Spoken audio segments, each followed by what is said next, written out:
wabarakatuh. Perkenalkan, nama saya Diva Sarah Amalia. Kali ini saya akan sedikit membahas tentang halakosa yang saya pahami. Apa itu halakosa? Halakosa adalah 4 ciri orang yang diharamkan tersentuh api neraka. Halakosa pun terdiri dari 4 bagian, yaitu ha, hayin, la, lain, ko, korib, sahal. Adapun hadisnya berbunyi seperti ini. A'udzubillahi minasyaitonirrajim. Bismillahirrahmanirrahim. Dari Abdillah bin Mas'ud radhiyallahu anhu, ia berkata, telah bersabda Rasulullah Shallallahu alaihi wasallam, maukah kamu aku tunjukkan orang yang diharamkan neraka baginya? Para sahabat pun menjawab, tentu saja ya Rasulullah. Rasulullah pun menjawab, orang yang diharamkan neraka baginya adalah orang yang hayin, layin, qarib, sahal. Hadis riwayat At-Tirmizi dan Ibnu Hibban, disahihkan pula oleh Al-Albani. Yang pertama, hayin. Apa itu hayin? Hayin adalah orang yang lahir dan batinnya tenang, teduh, dan meneduhkan. Semua terkendali dalam sikapnya, tidak gerasa gerusu, tidak temperamental, tidak emosional, dan stabil. Tutur katanya pun terjaga dan terpelihara, sehingga orang lain yang mendengarkannya pun akan tersiram keteduhan dan ketenangannya. Hayin pun datang dari ketauhidan dan keyakinan kepada Allah Subhanahu wa Ta'ala. Kedua adalah layin. Layin yang berarti lembut dan sopan, juga penuh dengan kasih sayang. Bicaranya baik dan terjaga, sehingga tidak menyakiti hati orang lain. Orang seperti ini gemar dan senang kepada kebaikan, dan setiap ucapannya pun tidak terlihat menggurui. Kenapa? Karena saking sopannya dia.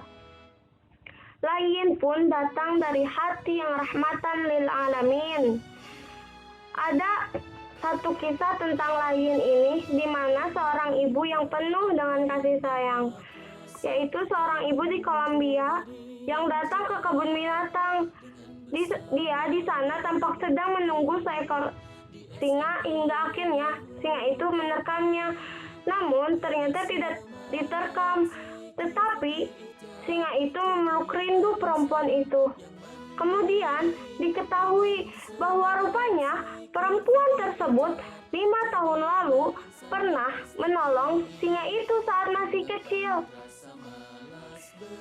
Ada orang yang melihat dan bertanya, singa itu binatang buas, bisa menyayangi ibu ini, apa rahasianya? Ibu pun menjawab, kasih sayang dan tulus. Kalau perempuan muslim namanya ikhlas. 5 tahun lalu pernah menolong singa itu, dan singanya tidak lupa. Islam adalah agama kasih sayang. Saya tidak mengerti juga kalau Islam identik dengan kekerasan. Kalau ingin jadi orang yang tak tersentuh api neraka, maka harus melimpah kasih sayang. Sayang yang di bumi, maka yang di langit pun menyayangi kita.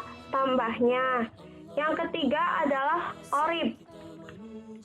Qorib yang artinya dekat. Dekat di sini bukan dekat posisi berjejer, tapi dekat mudah bergaul. Dan jika bertemu dengannya, maka akan terasa senang. Qorib pun datang dari hati yang tawadu, rendah diri, dan jauh dari sikap sombong atau kata sombong. Yang keempat adalah sahal. Sahal ini artinya mudah dan tidak mempersulit. Tidak mempersulit seperti apa? Tidak mempersulit masalah yang ada. Berbeda dengan kebanyakan orang di luar sana, yang kebanyakan mereka ingin memperpanjang dan memperkeruh situasi, persoalan, masalah, dan keadaan. Dan dari keempat itu pun, kita tetap harus menjadi orang yang qalbun salim atau hati yang bersih. Sekian dari saya, Diva Sarah Amalia. Wassalamualaikum warahmatullahi wabarakatuh.